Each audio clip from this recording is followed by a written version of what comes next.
আলাইকুম, আমি মাহমুদা আসাম থেকে বলছি। আপনারা সবাই কেমন আছেন? আশা করি আপনারা ভালো আছেন। তো আজকে এটা আমার ফার্স্ট ব্লগ, আমি ফার্স্ট ভিডিও বানালাম। জানি না আপনাদের কাছে কীরকম লাগবে। তবে ইউটিউবে আসার ইচ্ছে তো অনেক দিন থেকে ছিল, কিন্তু মনে সাহস হয়ে উঠছিল না কি আমি পারবো কি পারবো না, আমার ভিডিও কেউ দেখবে কি দেখবে না।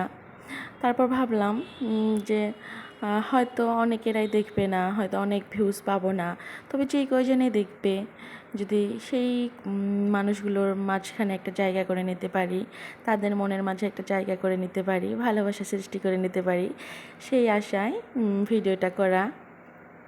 তবে হ্যাঁ, তার আগে বলতে চাই, যেহেতু আমার ভিডিও করার এক্সপিরিয়েন্স নেই, এটা আমার নতুন ভিডিও, আমি ফার্স্ট বানালাম। তবে ভুল ত্রুটি তো হবেই, আপনারা প্লিজ ক্ষমার নজরে দেখবেন। আজকের ভিডিওটা আমি দুপুরে খাওয়া দাওয়ার পর একটু বিশ্রাম নিয়েছিলাম, যেহেতু প্রচণ্ড কাজ করলাম। আর কাজ কী জন্যে করলাম এতটা, সেটাও আমি আপনাদেরকে বলবো, ভিডিওটা না টেনে পুরোটা দেখার অনুরোধ রইল। তো ঘুম থেকে উঠে একটু বিশ্রাম নিয়েছিলাম। তারপর ঘুম থেকে উঠে আমি কিচেনের কাউন্টার টপটা পরিষ্কার করে নিলাম। তারপর সিঙ্কে যেগুলো থালা বাসন জমা করা ছিল সেগুলো ভালো করে পরিষ্কার করে নিলাম।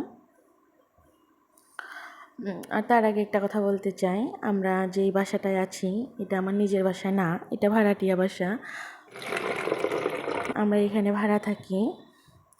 আর আমরা ভাড়ার বাসাটা রিসেন্টলি চেঞ্জ করার কারণ এটাই, চেঞ্জ করার ইচ্ছে ছিল না, তবে কারণ এটাই কি এই জায়গায় বাসাটায় ফ্লোর বলতে একদম উপরে, ফার্স্ট ফ্লোর সেকেন্ড ফ্লোরে, তো উপরে। আর মুড রুম আছে 4টা, একটা কিচেন, 2টা রুম, আর একটা রুম মধ্যে আমার হাজব্যান্ড যেহেতু মেডিসিনের বিজনেস করে, ওনার মেডিসিন রাখা ছিল। এখন তিনি মেডিসিনগুলো বাজারে দোকান নিয়েছে, ওখানে নিয়ে যাবে। তো এখন তো আমাদের আর এতগুলো রুমের প্রয়োজন নেই, আর ভাড়াটাও প্রচণ্ড বেশি হয়ে যায়, যেহেতু বিল্ডিংয়ের রুম, তার মধ্যে একটা ফ্লোরে বলতে পারো, একটা সাইড সম্পূর্ণটায়। তো এতগুলো বাসার মানে এতগুলো রুমের আমার প্রয়োজন নেই, সেই জন্য নিজেদের জন্য ছোটোখাটো 2টা রুম থাকা, কিচেন এবং ওয়াশরুম থাকা আমরা ঘর একটা খুঁজছিলাম, আর আল্লাহর রহমতে আমরা পেয়ে গেছি।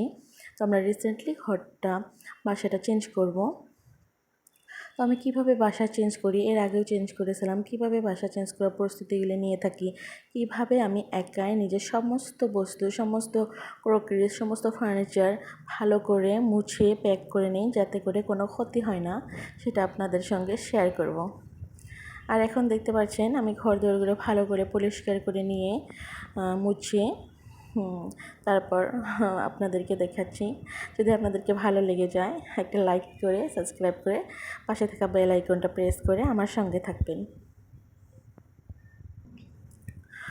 আমি যেগুলো ঘরের যেহেতু রুম চেঞ্জ করব, তো কিছু কিছু করে কাজ আমি এগিয়ে নিচ্ছি। আজকে একটা রুমের পর্দার কাপড়গুলো ধুয়ে দিয়েছিলাম।